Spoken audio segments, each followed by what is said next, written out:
What's up, folks? It is RD here, coming at you yet again with unwatchable content. And this video, no one gonna watch, that nobody is gonna watch, is about our good old friends at FEMA, and hopefully this isn't going to be a long one, folks, so not an awful lot for you to pay attention, but maybe if you are in Michigan, you might want to pay a little attention, because here we are at a Fox 17 website, and an article from 3 days ago. I actually did mean to make this video 3 days ago when I first came across this article, and it reads that FEMA is to open a disaster recovery center in Comstock Park. Now you can see the good old FEMA logo, that although it is an eagle, it kind of looks a little bit like the Masonic logo, and almost looks like underneath the wings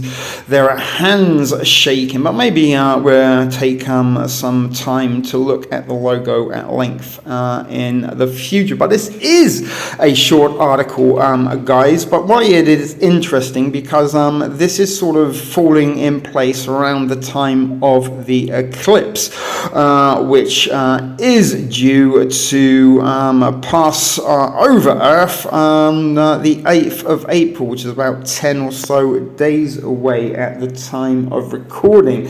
And the week leading up to the eclipse, it seems that FEMA is putting up a disaster recovery center in Lansing, Michigan, that will operate in Comstock Park this week. Now, the recovery center, let's just read a little bit more. This was, it says, before I add some of my own thoughts to it. But the recovery center is scheduled to be held on Monday through to Saturday from 8 a.m. to 6:30 p.m. At the Hentz Community Center, located inside the Alpine Township Fire Station. And there is the location, and very incidentally and possibly coincidentally, or maybe on purpose, that you can see there is the location in red of FEMA's disaster. It's gone, it come back, but you did see it a second ago. There it is, it's back there, and it's very close to a Walmart supercenter and also a Sam's Club, which of course those of you who know, Sam's Club is part of Walmart. It is the sort of Costco of the Walmart company, wholesale cash and carry. For those of you who are unaware what Sam's Club is, although I doubt that any are, but very interesting to me that it is so close proximity to both of those, and what it looks like an Applebee's is also close. But that is pretty much all this article has to say, other than the purpose they're saying of this disaster recovery center is to assist individuals with last August's severe weather that region sort of was affected by in some unnatural weather events. And of course FEMA was very active running exercises and drills for various disasters, including natural disasters, unnatural disasters, as well as a multi-state natural disaster scenario with a mass casualty count that they called Frosty Forced. But if or not this is a preemptive, what's the word I'm looking for, preemptive effort to put in place FEMA with a disaster relief center prior to a disaster that is about to happen, that could occur during the eclipse, is an awful lot of strange warnings, suggestions to be prepared, have all your shit in order by the 1st of April, don't go outside, don't watch it, stay at home, stick to watching it on social media, on local TV. So as I said, if or not this is a preemptive effort to put in place a FEMA recovery emergency location prior to a disaster happening is what I am speculating and suggesting is the purpose. It sort of seems an awful lot of time to have passed to set up a disaster recovery centre for people who suffered a disaster last August, although by all accounts they are still cleaning up a little bit of mess there and people are still displaced. But we are going to just go and have a little quick look at an article from Lansing, Michigan regarding the eclipse, because by all accounts they are on a path where they're going to get pretty much totalitarian. Sighting is going to think up 96% full eclipse, total eclipse, but they're talking about the region of totality as the impact zone. So stay tuned, guys. As I said, we're just going to step over quickly to check out one or maybe two articles from Lansing with regards to the eclipse, and if or not FEMA opening a disaster recovery centre the week before the eclipse is due to happen is coincidental, or as I said, it might well be just to assist the victims of last August's bad weather in that region.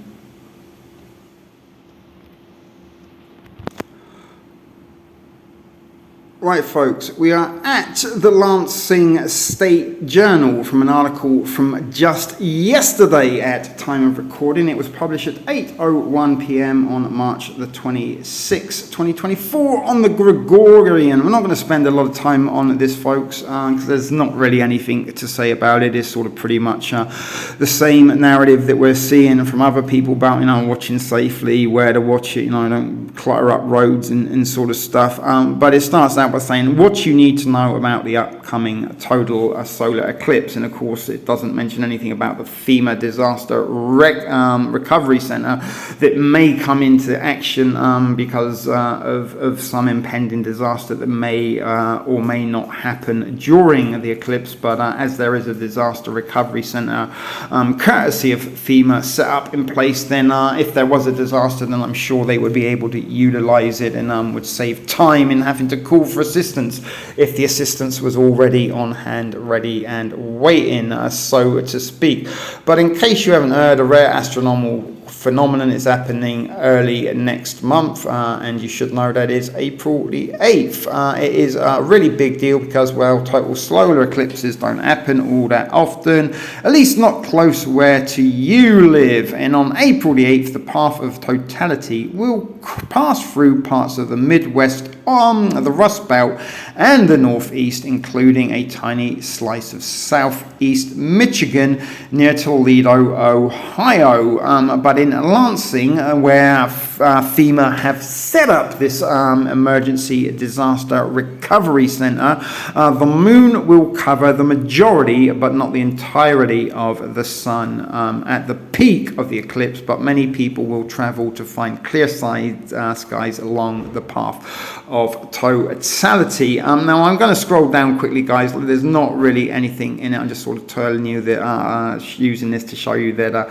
Lansing is in the path of what they are calling the impact zone, which will be the sort of zone that you will be able to witness the eclipse in its totality, although only 96% total if you are in Lansing, where FEMA have a disaster center. So this is what I wanted to show you, this little video from NASA that sort of shows you the path in some of the cities and towns and regions that are going to be in what they are referring to as the impact zone. Maybe you are in some of these locations or in close proximity to them, and if or not we need to have a heads up and be a bit cautious that possibly there might be a large scale disastrous event about to happen. If you are in these areas, pay attention. It's only a short little video with some quirky music that I will shut up through while we watch.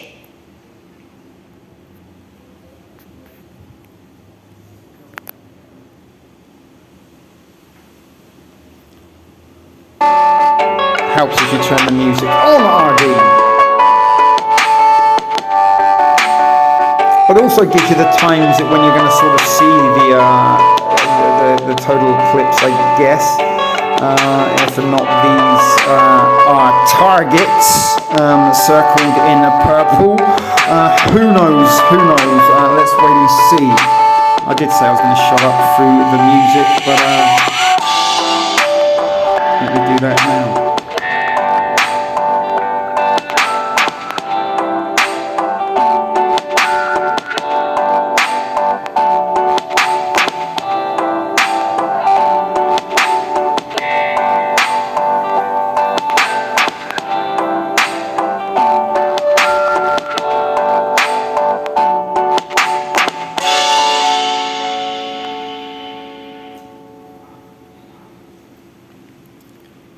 So thanks for that, NASA. So let me just scroll down a little bit. I'm not going to read any more of this article, folks. I just will tell you the times. But there is a little map there in red with X marking the spot.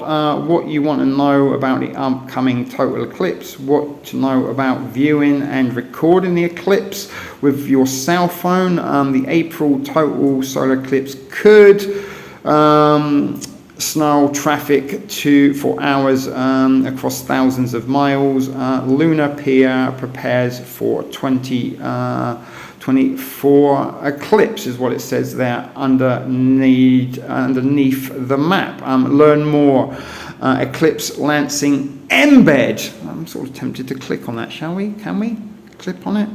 No, we can't. It's just a picture. But there you go, guys. It does say there that some libraries will hold viewing parties. Interesting location for eclipse viewing at low libraries. But as I said, I'm going to just scroll down to the bottom. If you want to read it at your own leisure, you can.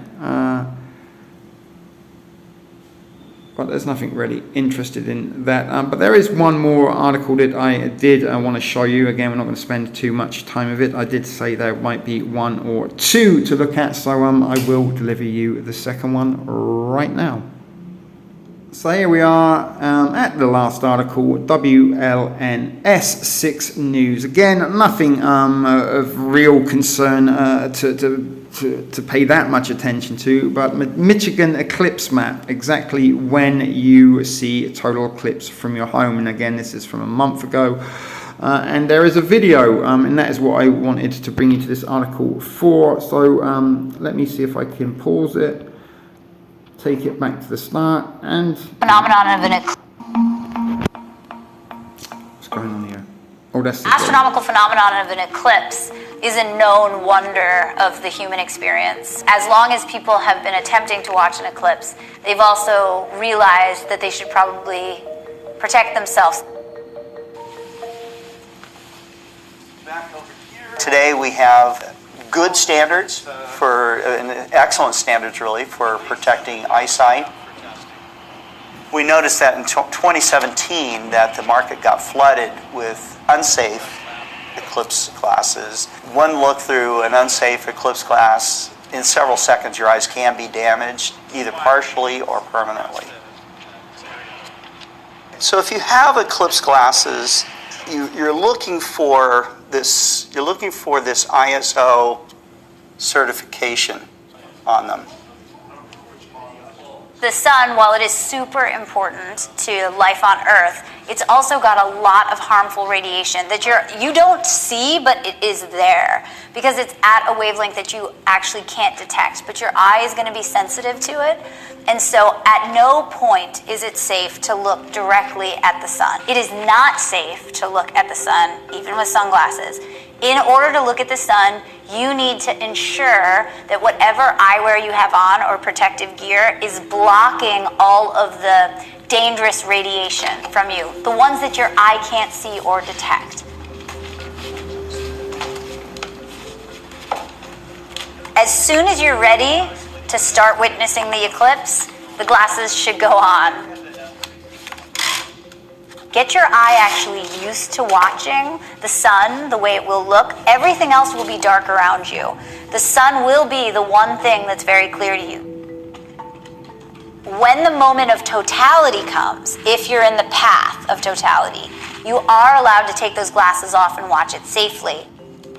The American Astronomical Society, which is the largest group of astronomers in the United States, that's an organization, has some recommendations of glasses that you could buy. Buy them early. It's already happening now.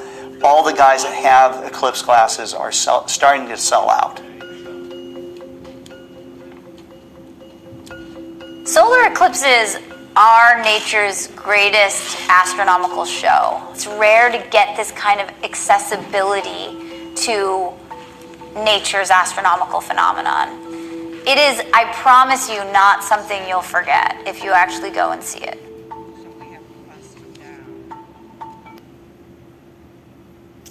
So there was that little video. I don't know if you found it interesting there that you heard the lady said that if you are in the totality zone, you are allowed to take... Sorry, let's stop that.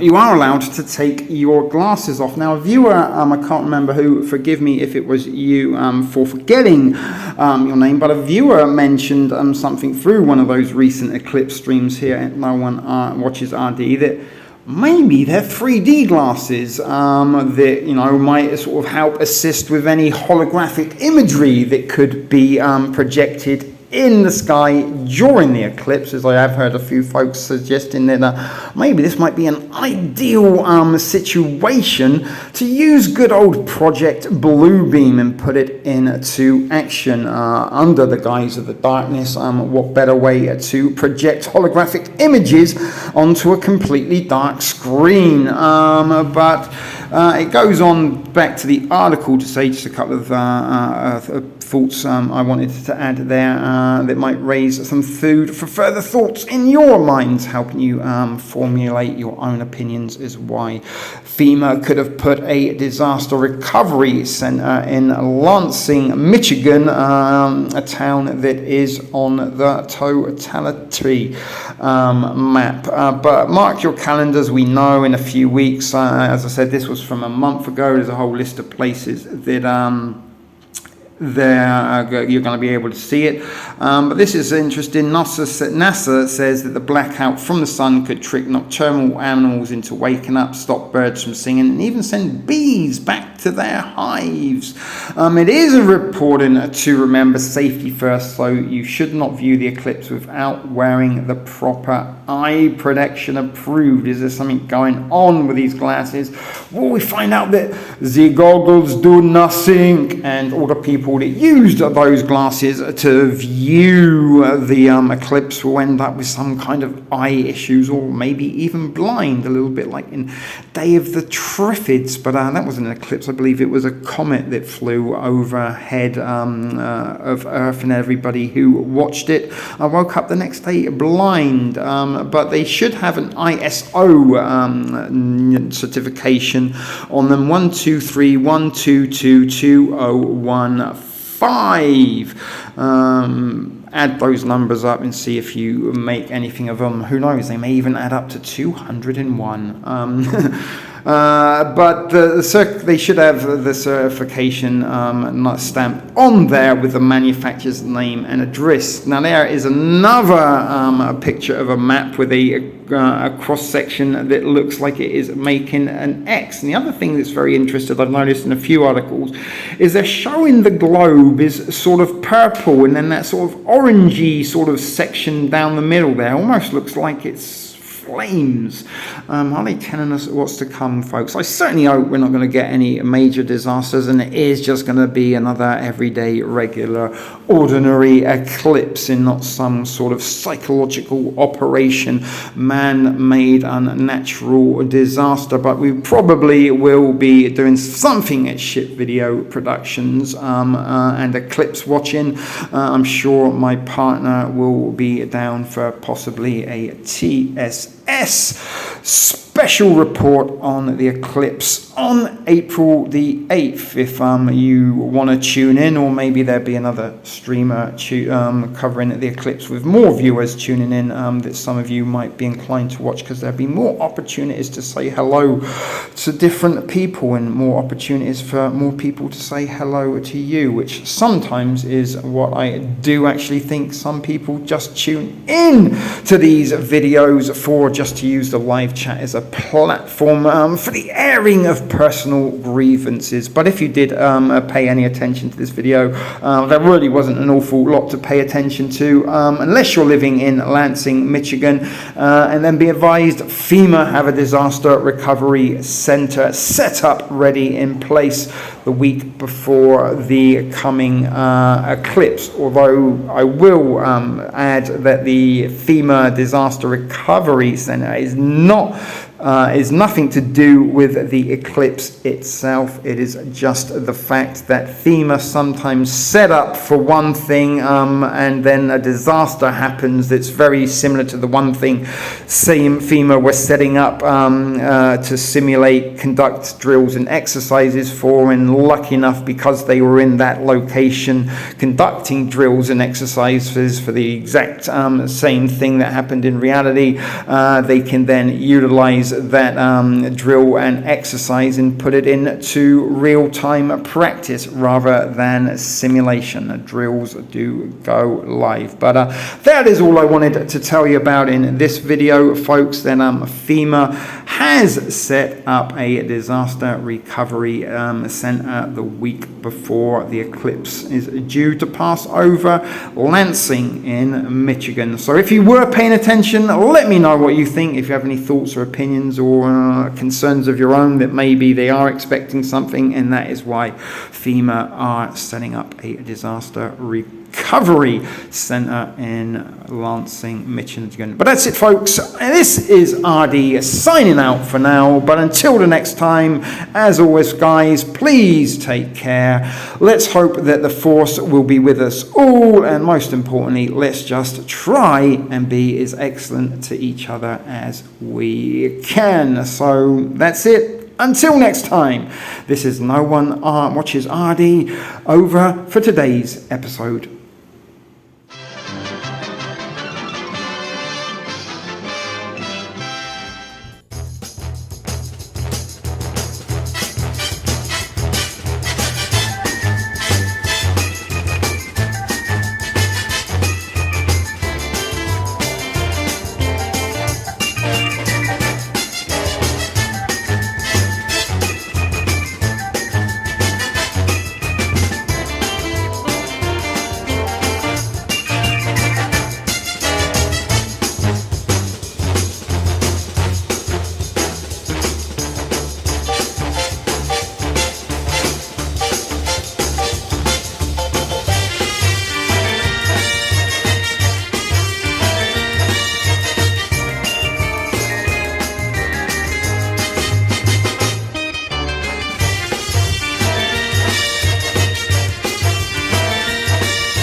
Sit, Ubu, sit. Good dog.